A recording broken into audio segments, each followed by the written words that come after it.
台南市要试办奥多摆伫路口会当直接倒滑，这个月2八要来实行咯。目前中西区中正路和府前路总共有31个路口要试办，而且这奥多摆会当徛伫咧内线车道，到路口会当直接倒滑。有真侪民众是真期待，不过也是有人认为讲，也未尽管是而且车遐尼济，可能会较危险。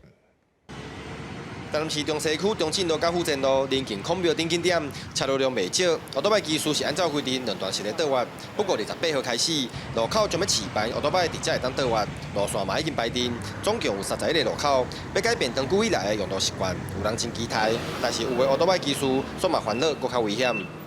对向的车过来，如果还是直接转的话，还蛮容易被撞的。车子很多就觉得很危险啊，我还是。 觉得带转比较安全，你在这边带转过不去，你也是要停在中间啊。我感觉先伫遐规划了真好，因为咱拄要转换，应该会真正有的人不适应，然后做清楚，你就是对咧后边安尼对咧弯，袂有即个个安尼个即个角角安尼。 其实市府要推动奥多摆路口会当直接倒弯，主要就是因应单线两车道的路段。如果若是限缩了奥多摆，只会使徛外行车道，是真容易甲公车、甲路边停车的车辆互相卡着，压缩了奥多摆技术的用路空间。为了开放奥多摆会当行内车道，就一定要开放奥多摆伫路口会当直接倒弯。 它其实受到外侧的一个外围的压迫，包含我们一些路边停车，然后公车停靠有一些干扰的一些因素。